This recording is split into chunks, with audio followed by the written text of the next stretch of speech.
Hello, everyone. Thank you all so much for joining me today. I am Prophetess Latoya, and we'll be talking about choosing to walk with God. And as you see today, I don't have a guest, and I didn't really put out a flyer today because um, I was trying to decide whether I was going to really actually have Bridging the Gap tonight. But, a couple of things have been popping up, and I think it's something that we really need to talk about, and we really need um, to really bring out. And so I want to talk to you. I'm trying to make sure I send people the invite to let them know that we're on. But one of the things that I have noticed is, we as a church, I had someone talk to me a day about emotional intelligence, and they was like, "Well, I know life, and I know this, and I think I'm very emotional intelligent."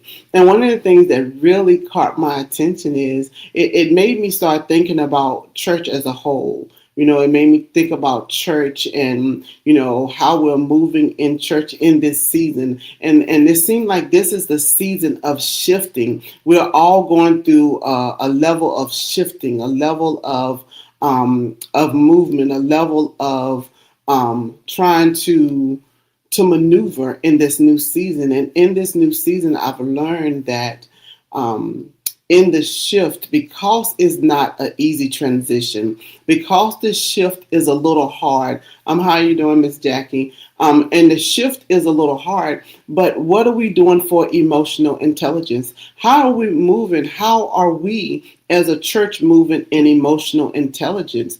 And we have found ourselves just struggling. When we talk about emotional intelligence, it was Moses's uh, low emotional intelligence that made him strike the rock instead of speaking to the rock. It was, Elijah's, Ezekiel's low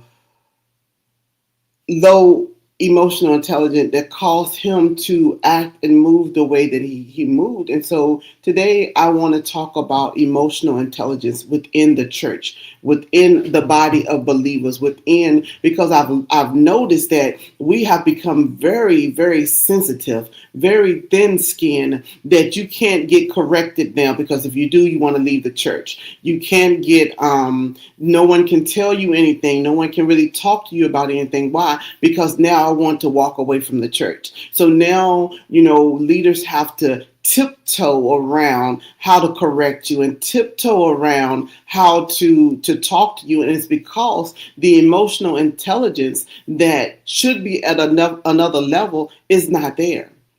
How many leaders are frustrated because the church is not, the leaders, the congregation, what's going on with the emotions and the things that we have. There's a lot of issues. And so one of the things when we talk about emotional intelligence through the lens of the Bible, it is self-awareness, emotional regulation, discernment, empathy, and wisdom. But do we move in those things in excellence? Do we really move in a level of discernment, or a level of triggers?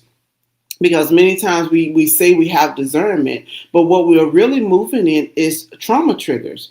And within those trauma triggers, we find where we're struggling to understand people, because our trigger has told us to be careful and be aware of that person. But yet we are talk and say, well, my discernment said, because of the discernment that I had. Oh, I just felt it's something. I have to stand off. I can't really talk to this person. I can't really, be around this person. Why? Because it was not discernment, it was your trauma trigger. But that leads us also into, what does it mean to have emotional intelligence? If we never allow our emotional intelligence to become higher, we're going to always find ourselves struggling and tussling in this thing called life. We're going to find ourselves not even just with relationships, but how we move in the church setting. How do we allow ourselves to maneuver? And Proverbs 4:23 tells us to guard our heart. James 1:19 speaks. He said, "Speak slow." slow to speak and quick to listen. And Galatians 5:22 to 23 is the fruits of the Spirit. But yet, are we having emotional management? Are we moving in a way that we are able to we're able to maneuver and talk? See, if we as Christians, as leaders, as men and women of God, if we don't find ourselves walking in a higher level of emotional intelligence, then we're going to always be offended and we're going to always offend. And it's time for us in this season to really understand that if I chose to walk with God, I made a decision. I counted the cost and I said, this is what I want to do. This is the way I want to move. This is how I want to maneuver in God. When I made the choice to walk with God, to forsake everything and follow God, to put my hands to the plow and not look back, then I counted the cost to be able to now become more mature in how I'm moving in God, how I'm moving with people, how I'm moving with situations. But if we keep allowing ourselves to have our hands on, because many of us can't run the race because we're too busy looking behind us. You know, whenever I used to be a sprinter, and I knew that when you were sprinting, the moment that you look back to see how close the person was to you, you lost momentum in your run. You lost momentum in how fast you was going. You lost momentum in crossing the finish line because you allowed yourself to look back. And many of us, as we're moving in church, we talk about, I always talk about removing the mask. But if we don't mature, if we don't allow our emotional intelligence to become higher, then we're going to always be in a state of fight. We're going to always be where we lose momentum. Why? Because I'm looking back. I'm looking back at what someone said to me. I'm looking back at what somebody did to me. I'm looking back at the pain that I had. I'm looking back at the brokenness that came. I'm looking back. So I'm continuing to look back at the things that has caused me to be in that place. But we have to have emotional intelligence, a high level of emotional intelligence. Hi, Miss Mary, I love you too. We have to really be about our Father's business. On Sunday, I preached a message, mind your business. And, many of us are quick to tell people to mind your business. But are we minding the Father's business?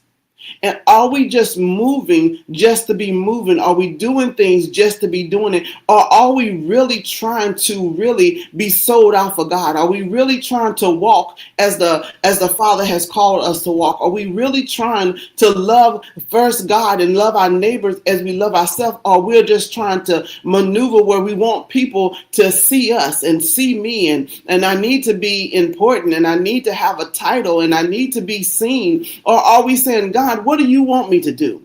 Do you want me in the bathroom washing the toilets? Do you want me to go out to the highways and the byways? What do you want from me? But we're so busy because our emotional intelligence is so low. We have found ourselves now trying to compete, trying to compare, trying to get ahead, trying to maneuver, but we are exhausted. Why? Because I'm trying to be like the Jones. We're having problems. Why? Because I'm trying to be like the prophet. We're having problems. Why? Because I'm trying to be like the apostle. Instead of moving in what God is calling us to move in, and one of the things that I also said on Sunday, we find ourselves is too, when you spell busyness,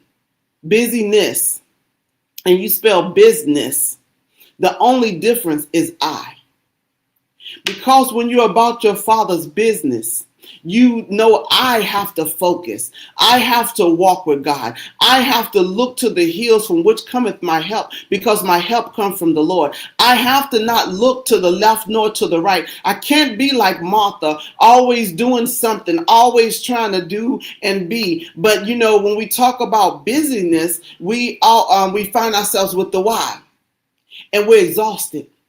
And so we're like Martha, why is she not helping me? Why, God, why, Jesus, are you not telling her to help me? Why do we have to be here? Why do I have to do this? Why do I have to show up on time? Why do I have to do? Why? Because the busyness with the why has caused me to now question everything God is asking me to do. God, why do you want? I'm moving, I'm doing, but you're doing things with God. But you're doing things for God, but you're not doing things with God. And we have to be about our Father's business. But in able for us to be about our Father's business, we have to be in a place to have emotional intelligence where I'm not going to be moved by what you say. I'm not going to be moved by how you have talked about me or how you disrespected me or how you came. Honestly, I had to go to, one of the things that I talked to my therapist about was disrespect. What has happened to the church where disrespect has become a norm? That they pick and choose how to move. And I'm not talking about respect me because I walk in the office of the prophet. I'm saying respect me for a person being in the building. Respect me because I am your brother and sister in the Lord. Respect me because we are about our Father's business. But I had to then take a step back and say, what is it in me that allowed me to the problem, that the disrespect, how it clung to me, how it caused me to want to step out of character? What is it about me? Because many times we're always looking at the other person. But when you have emotional intelligence, you stop and you say, what is it about me? What is something in me that I have not resolved? And because I have not resolved that thing in me, now I'm allowing myself to feel a certain way when I'm disrespected by someone who really don't understand if they even disrespect you because they don't have any sense of how they're moving. They're just looking at, listen, I'm a minister too. I've been called too, but we have to, and in that I had to stop and say, God, don't let me be like Moses, where you have called me to stand and you have called me to do a certain thing in the body of Christ. And because of the stiff-necked people, because of the ones with attitude, because of the ones that's disrespectful, I have struck the rock instead of speaking to the rock. See, we have to get in a position where you have to know yourself. Oh, I know my strength. But I have to know my weaknesses better than I know my strengths. Why? Because you can't push my buttons if I know my weaknesses. I know that I'm going to look side-eyed at you if you say this, this, and this. So I can't allow you, and the enemy knows because he's been tracking us from generation to generation. He's been tracking us from year to year. So he knows the thing that will cause you to be angry. He knows what will cause you to be offended. He knows what will cause you to have a side eye. And those are the people, the enemy will use someone to try to get you out of character, to try to make you doubt who you are in Christ. That will cause you to wonder, was I even called for this thing? Why? Because my emotional intelligence is not where it's supposed to be. See, I know enough that because I'm in this flesh, there might be a minute where I have to look, I feel some kind of way, but I have to step back in what God is calling me and be able to say, Lord, what is it in me?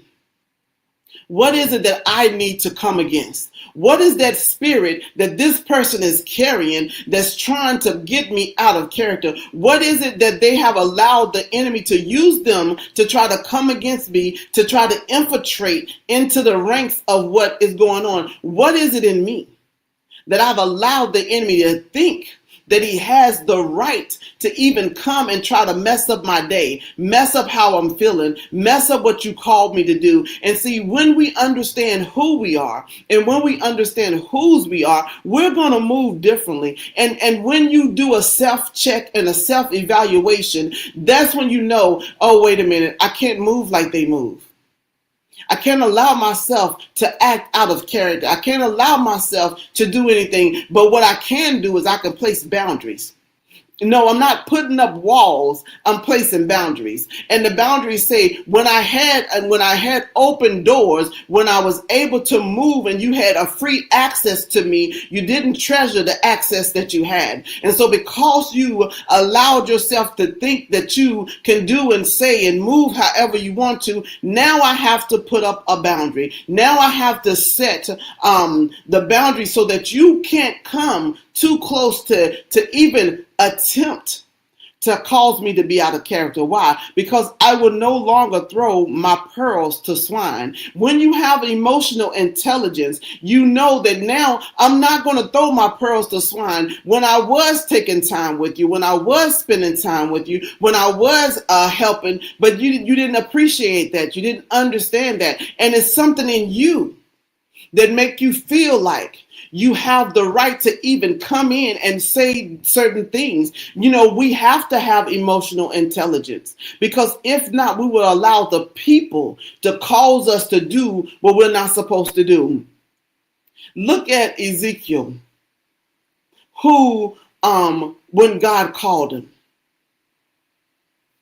Look at Elijah, that when after he was with he killed the ones for Baal, but guess what?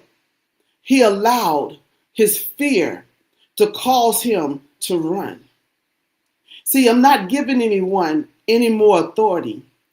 And I want you who's watching or will watch the replay, you got to be flat-footed, unmovable in God. That I don't care who comes. I don't care what you say. I don't care how you're trying to maneuver. But right now, I have my boundaries up. But I know who God has called me to be. I know who I am. And I'm not going to allow a devil in hell to come and try to move me from where God is calling me. I'm not going to allow someone to come in and cause me to be in a place of brokenness. Listen, I spent too many hours healing myself. I spent too many hours crying and asking God to bring me to a better place. I spent too many years with my mind confused and me bound up and me wearing the mask for me to come in and step into the fullness of who God is calling me, and then to allow a devil to come in and try to mess up what God has already called me to do. See, I'm not talking about people, and so I'm not coming against anybody that I know or don't know, but what I'm saying is I'm coming against that spirit that's trying to keep me in that place of stagnation. See, I don't know about you, but I dealt with rejection. And so when people come in and they're dealing with rejection and they make me feel rejected, before it will cause me to want to quit, before it will cause me to step back, before it will cause me to want to just walk away. But oh no, I know the tricks of the enemy, and I see that rejection spirit that's trying to taunt me, that's trying to cause me to move. But what I understand is I am flat-footed. I am unmovable. Why? Because I've allowed my emotional intelligence to come higher, that I don't let people around me, I don't let things around me, I don't let what the enemy is doing to try to trip me up, because my calling is bigger than what they understand. Because I could, even what God has shown me is so much bigger than that. Even what God has showed you. So, we have to hold on to our healing. I need somebody to put that in the comments. You need to hold on to your healing. Because too many times we heal and we then give our healing over to someone else and they drop it and then we're broken again. And we give our healing over to someone and they misuse it and we're broken again. But when you hold on to your healing, when you grab hold to how God has brought you out, when you grab hold to who God has called you to be, you're not going to allow yourself to give it over to someone so easily where you're broken, where you are back in square one. That's right, Miss Kim. I'm holding on. I'm holding on to my healing. Yes, Miss Minister Marie, we have to continue to move. Yes, Miss Alicia, if we don't allow ourselves to hold on to our healing, guess what? We'll always be in a state of brokenness, always just getting by, Always just trying to make it. Always I'm just trying to make my ends meet. Listen, I don't know about you, but my ends was met when I met Jesus. So I'm not just trying to make my ends meet. I'm not just trying to overcome. I'm not just trying to do this or that. When I met Jesus, my ends met together. And now I am moving in who God is calling me. And so we have to, what does what does it mean when you move without emotional intelligence? You're reactive to decision making. I don't know if I should do this or should I do that. Should I stand here or should I go over here and sit down? Then you easily take offense. You misinterpret God's silence. How many of us, God, I must have did something wrong because you're not speaking to me. God, did I make a mistake? What happened because God is being silent? And like every teacher, when it's time for you to take the test, they have to be silent so they can know exactly where you are and whether you're able to pass or fail the test. Because if you fail the test, now I have to go back and retrain you because you didn't pass. So every teacher will be quiet, but if we have low emotional intelligence, guess what? We're going to misinterpret God's silence as punishment, as, oh, I did something wrong. We allowed, as I said before, we allowed trauma triggers to be discernment. Oh, it's something about that one. Oh, I just felt some kind of way when I was around this person. Oh, but could it be that the familiar spirit that they are carrying is the familiar spirit that you battled with all your life? And so now it's something about them. It's not them. It's that spirit that you sense because you have walked with it for many years. So you can sense the spirit of rejection. You can sense the spirit of low self-esteem, of alcoholism, of addiction, whatever that spirit is that you have been carrying that was a familiar spirit to you. Now you're picking that up on someone and you say, oh, that's my discernment. No, baby, that's your trauma trigger. But if you don't have emotional intelligence, you will mistake it for discernment. You will self-sabotage. Oh, I'm waiting on God. Oh, I'm just going to pray about it. Well, God's going to make a way out of no way. Well, I'm just going to be in the will of God. But you self-sabotage. And I tell people we have a tendency as church folks, we have a tendency to procrastinate. What does that mean? We procrastinate. Oh, God has already given you the answer. God has already told you what to do, but I'm going to keep praying about it. I'm going to keep going into the secret closet. I'm going to keep spending time. So now I'm going to procrastinate. And so I'm not procrastinating because, I don't want to look like I'm just sitting on what God has told me to do. I'm just not moving in what God has called me to move in. So I'm going to say that I'm still praying about it. And I'm going to, instead of procrastinate, I'm going to procrastinate. I'm going to keep going to God. And he didn't gave me the answer. He didn't gave me the instructions. He didn't told me what to do. He didn't told me how to do, but yet I keep going back in the closet. Why? Because I'm fearful. Because I don't trust him. Because I don't trust myself. And so instead of moving in how God is calling me to move, come on, I don't know if I'm talking to you, but I'm surely talking to myself. We need to stop procrastinating and step into what God is calling us to do. We need to step out on faith, but instead of us stepping out on faith, we hold back in fear. We hold back in doubt. We hold back in disbelief. But today we're going to stop using prayer as an excuse to not do what God has called us to do, to procrastinate on what God, because every time, every season, every day that we procrastinate in what God is calling us to do, that's a soul that's been lost. That's a soul that didn't get the instructions that God has given to you to give to them. That's someone who's still stuck in our worst place ever. Why? Because I've been procrastinating.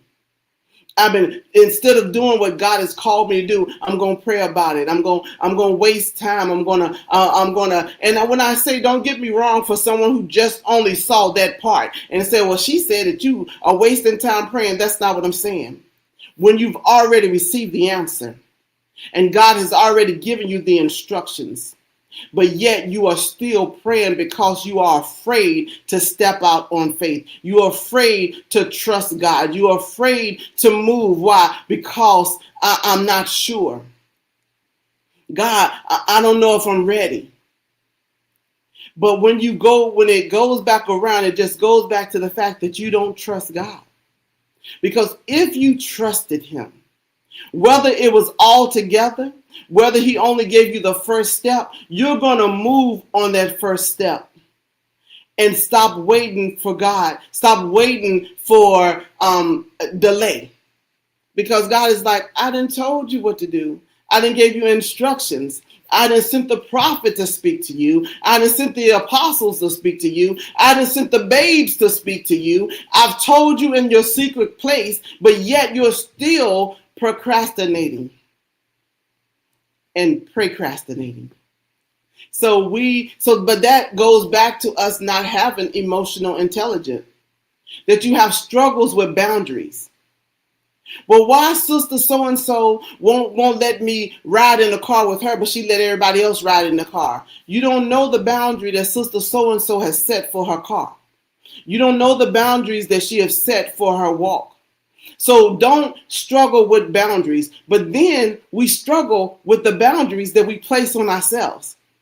See, that's how you know that you're moving without emotional intelligence, because I set a boundary, but then I allow you to cross my boundary.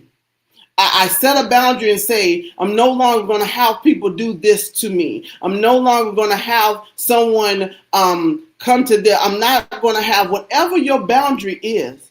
But as soon as people come up or people come, you now move your boundary back a little bit. You allow people to come in and do the things that you said you would never let them do. What are some of the things that you may set as a boundary? But the moment that you allow your boundaries to be crossed, you are the one who has failed yourself. And so you have a hard time with setting boundaries because you may be trying to people please. You may be trying to, you want to be liked.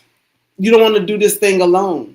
So you allow your boundaries now to be stepped over, and then you feel worse because I know I shouldn't have let that person in, or I know I shouldn't have done this. I should have said no, but instead I say yes. And now I'm caught up and I feel like something is going on. You have to allow yourself to stick to the boundaries that you have set for yourself.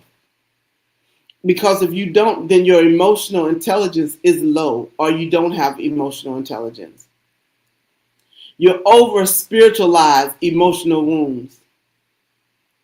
You find yourself in isolation instead of intimacy.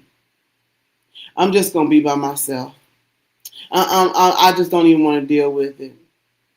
Well, Lord, you know my heart. Well, I've been praying and I've been fasting, and I just need to stay away from people. When you over spiritualize emotional wounds, meaning, you think you've healed, but your healing your emotional wound is your badge. So, the victim mentality, stepping in the role of the victim. Oh, well, they wounded me. Oh, well, the church hurt me. And so I can't really walk in the church the way that I used to. And I can't do the things that I used to do in church because the church hurt me. So now I'm dealing with church hurt. And I can't move in my calling because of church hurt. I can't trust people in the church because of church hurt. I can't really show up and do what I'm supposed to do on Sunday because I'm moving in church hurt. But we don't have job hurt. We don't have school hurt. We go into places, we don't have gym hurt. When we go in the gym and somebody says something because we're either not able to move or not able to do, we go to the job and people talk crazy to us. They do things and but yet we don't have job hurt. We go to the job every day. Whether they talk about us, whether they hurt us, whether they do us wrong, we're going to show up at the job. And we're going to give 100%. We're going to be on time. We're going to do what we're supposed to do. We're going to do all the things, but yet when it comes to the church, we over spiritualize. I've been church hurt. So I can't serve on the usher board. Because the last time I served on the usher board, sister so-and-so said something to me and it hurt my feelings. That's because your emotional intelligence is low. It's time for us to move in a higher level of intelligence when it comes to being in the church. You know, why is this happening to me? Oh, well, God must be mad at me. I don't think I belong here. You know, God sent me to this church, but I don't think I belong in this church. I don't think I'm supposed to be a part of this church.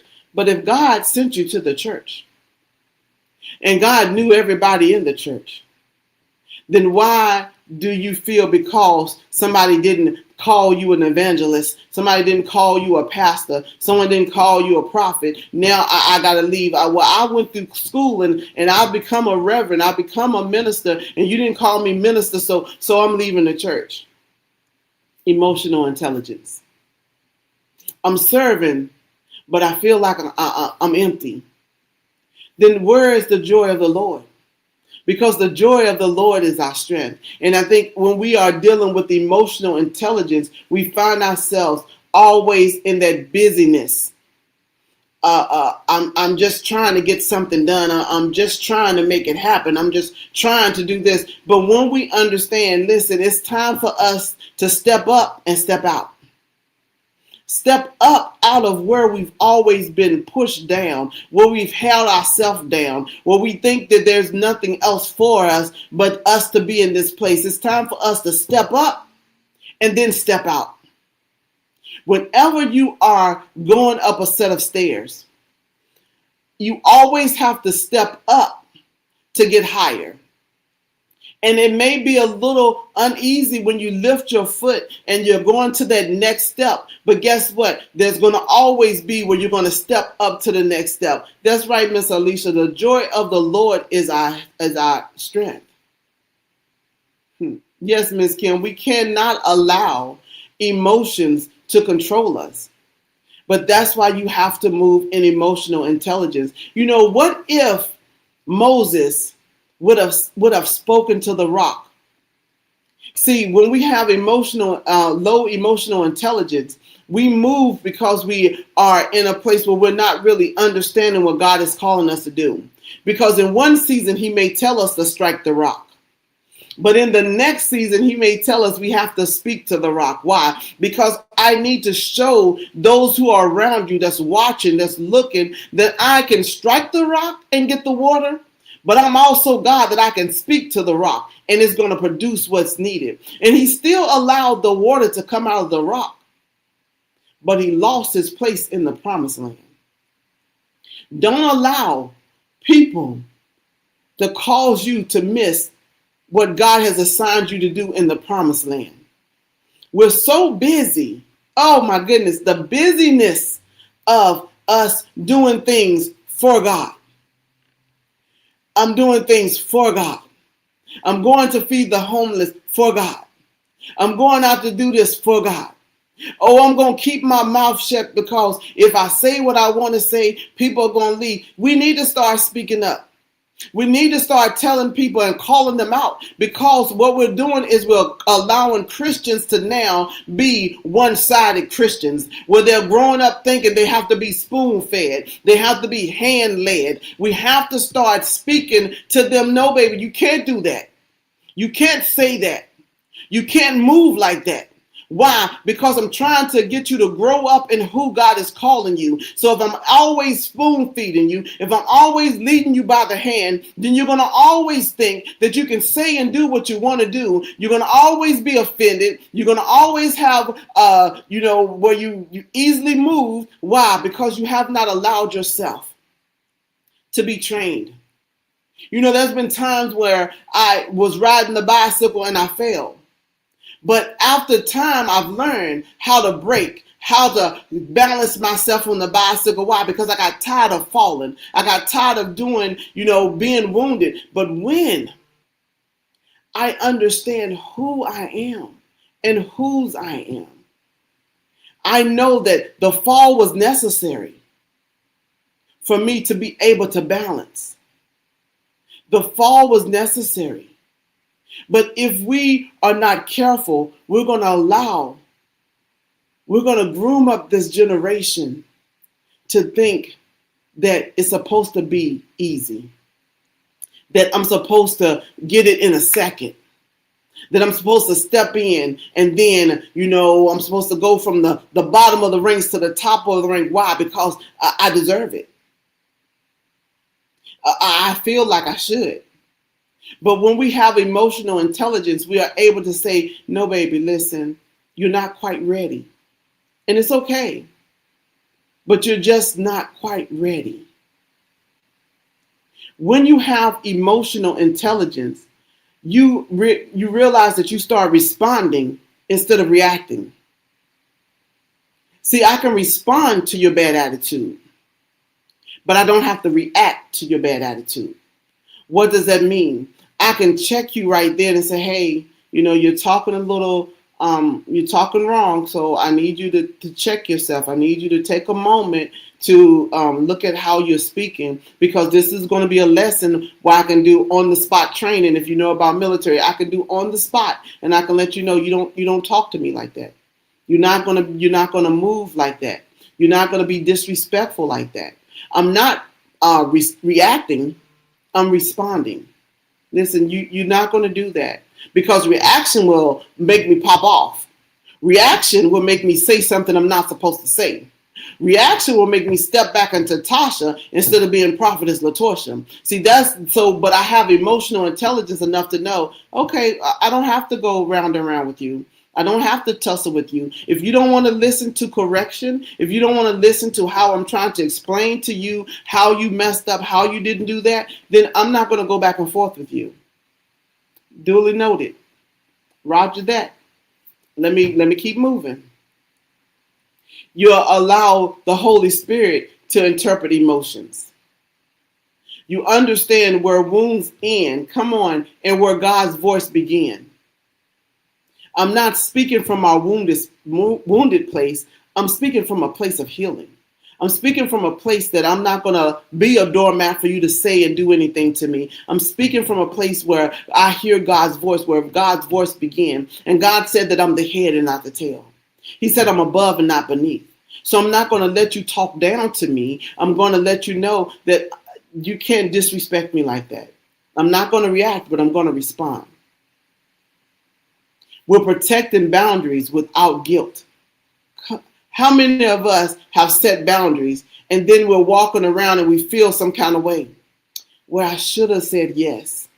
I feel bad because I know this is my boundary, but sister so-and-so really need me. The Bible said, let your yea be yea and your nay be nay. We have to be able to set the boundaries that we set, stick to the boundaries without guilt. I'm not going to feel bad because I told you no. Because many times no is a whole sentence. I don't have to explain. I don't have to say no, but I just have to say no. That's a whole sentence. No. Well, can you come? No. What can you do? No. Well, you should be able to leave and your husband will understand. Your children will understand. No. These are my boundaries. From this time to this time, I'm spending with my husband. From this time to this time, I'm doing things with my children. So that's a no. We have to not feel guilty. When you see a delay, it's not defeat, it's development. Just because something is delayed, just because it's a delay in the process or in the system, I'm not defeated. I'm being developed. And being able to show compassion without losing yourself. And just like I told you earlier, when you have emotional intelligence, you're not going to say, God, I need you to show me what's going on with this person. God, what is it in me? that caused me to feel some kind of way? What is it in me that had caused me to see that person that way? What is it in me that's allowing me to take offense easily, that's allowing me to have an attitude easily? What is it in me? You know, I even had to check and say, God, if I am being rebellious, check me. Because we always talk about witches in the church, but what about the witches that's sitting in the in the pulpit, and not the pulpit, in the seats? And why? Because rebellion is as witchcraft. Now, I'm not saying that you're a witch, but rebellion is as witchcraft. So we are allowing things to be in the church because, well, I'm not, I'm just going to show them. I'm not going to go to the meeting. Because they talk to me sideways, I'm just not going to show up. Rebellion. Well, no, I'm not going to sweep the floor. It was Sister So-and-so time to sweep the floor, and she didn't sweep the floor, so I'm not doing it. I'm just going to let them see that the floor is dirty. Rebellious. We cannot be rebellious because rebellion is as of witchcraft. But you get to a place, God, show me. Show me, teach me. What are you teaching me in this season? Where my emotions seem like it's all over the place, where I feel like I'm stuck, where my feelings are being easily hurt. What are you trying to teach me in this season? When you have emotional intelligence, you'll say, I don't understand, God, but I trust you. I'm no longer going to procrastinate. I don't understand the next step after this one, but I'm going to trust you. I'm going to trust you in how I'm moving. I'm going to trust you in how I'm talking. I'm going to trust you in how I'm being about your business because I trust you. When you have emotional intelligence, you can stop. You can take a moment. You can catch your breath. And then you can respond.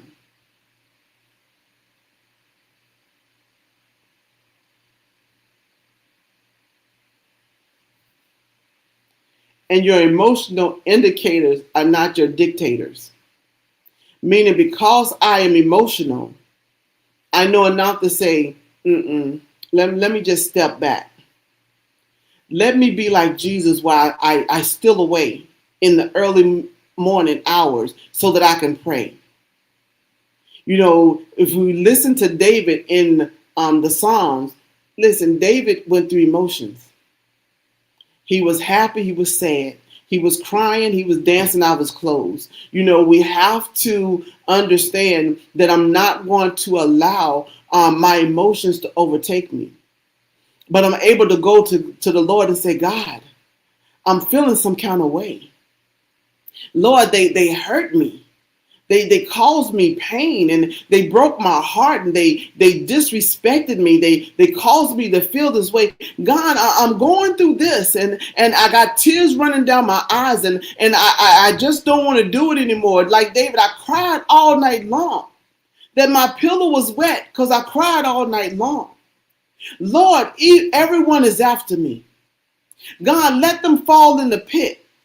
But in the midst of him going through his emotional things with God, he got to a place that as he was telling God about his problems and telling God what people did to them and telling God how he's feeling and telling God, he went to God, but there was always a but. But God, you are mighty. But you are a way maker. But God, you are my peace. He will always go back to God. You are more than my problems. You supersede my problems. They may be after me, but God, if you be for me, then who can be against me? God, I know that I feel like I want to give up, but God, the joy in you is my strength. David always had emotional things that he was going through. His son turned against him. The people, they burned everything that he had and took his wives and his children. Could you imagine the emotional turmoil that he had to go through? He's there praying for Saul, but yet Saul is trying to kill him. He's there trying to befriend him, but he's trying to kill him because of the spirits that he dealt with. But yet, he never lost his faith with God. David was a man after God's own heart. And if you read through the Psalms, David was something else. When you look at the life of David, they said they knew that David was about to die, because when he was in his bed of affliction, his sick bed, when he was dying, they put a young woman in the bed, and he didn't touch her. They knew that it was something wrong, because David had no problems chasing the skirts. He had no problems with doing things, but that was in that season. That was in that era of life. But David, even in his emotions, even in his mistakes, even in the ups and the downs, God said that David was a man after his own heart. After his own heart. Why? Because he went to God with the pain. He went to God with the brokenness. He went to God with the sin. He went to God with the things that caused him pain, things that caused him joy, things that people was trying to do to him. He took it to God. And he got instructions from the Father. He allowed himself to think of the things that God has done, because God is not going to keep you from this, this, and this and let you fall in that. He's a keeper. He's the lifter of our head. He's a wheel in the middle of the wheel. Come on, he is Jehovah Jireh, Jehovah Nisi. He is the one that sits high and look low. He is the rock that's higher than I. He is the one that's the lamp upon my feet and the light upon my path. He is the lily of the valley. Oh, come on. He is the Lion of Judah. He's never going to fail us. We just have to trust and believe and then obey. So I know I only listen. Emotional intelligence is so big. But we have to start growing and maturing in the things of God. We cannot be easily moved. We cannot allow the enemy to use people to cause us to fall out of who God has called us. Take your stance today. Set your boundaries today. Make your decision today. Have a made up mind today. And say, for God I live and for God I die. I'm not going to be moved. I'm not going to be shaken. I'm going to stand flat-footed, God, and believe what you say. Your word is true. I'm going to believe everything that you've told me to do. You know, and I was listening to someone on TikTok, and she said, why is everybody asking for a word from the Lord? He gave you 66 books that's full of words.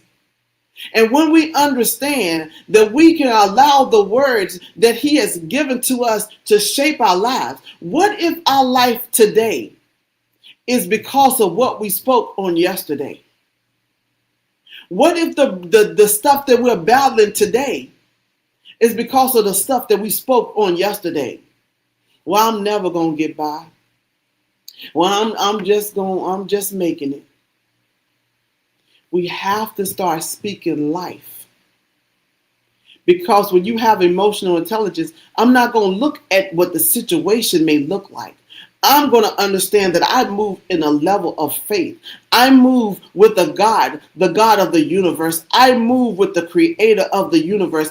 I walk with I am that I am, which means everything that you need, I am that.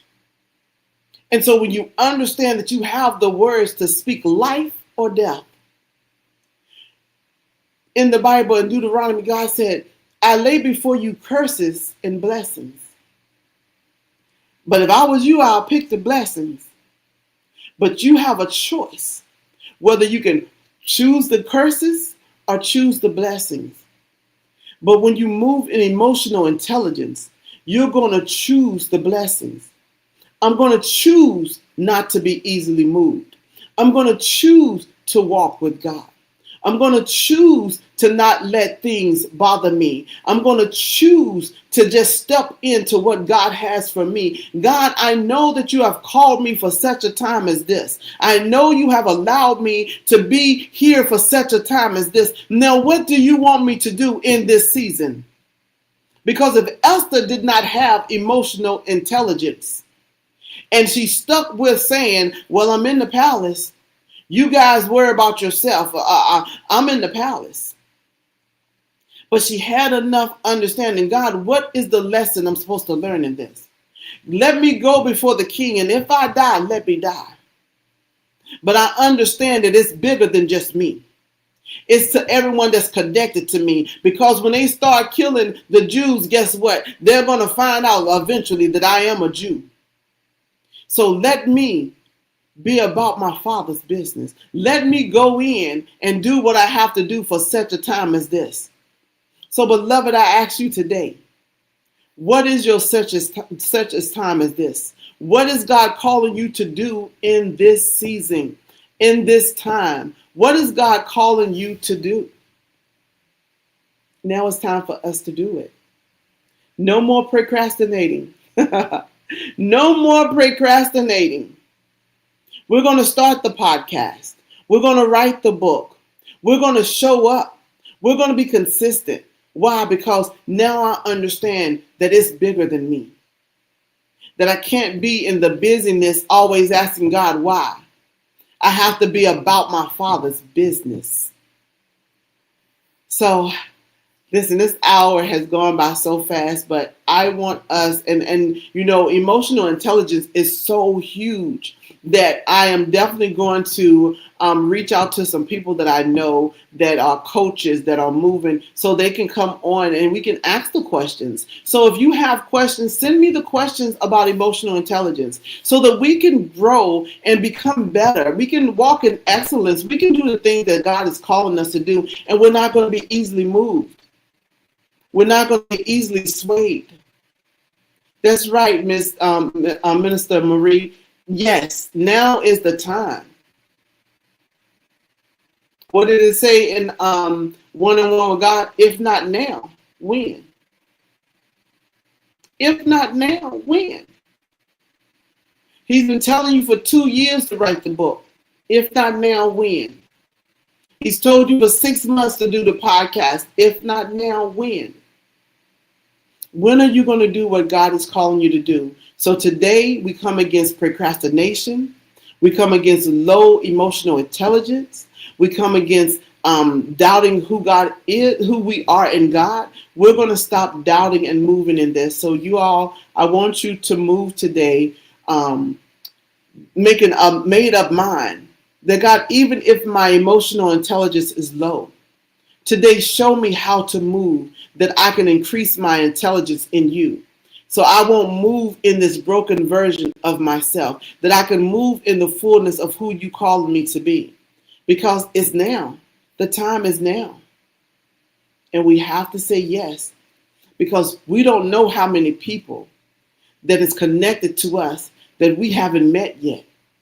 Because we are in our stuck place, procrastinating. So you all have an amazing, amazing night. I will see you back here next week. If you have any questions, as I say every Thursday, that I'm only a text or phone call away.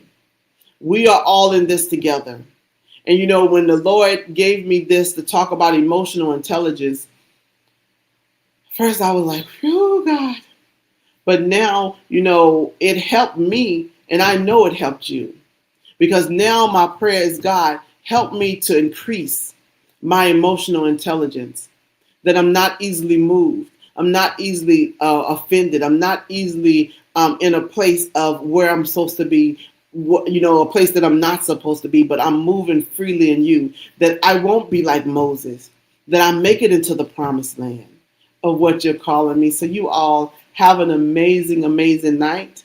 I love you, and I will see you back here next week. Bye-bye.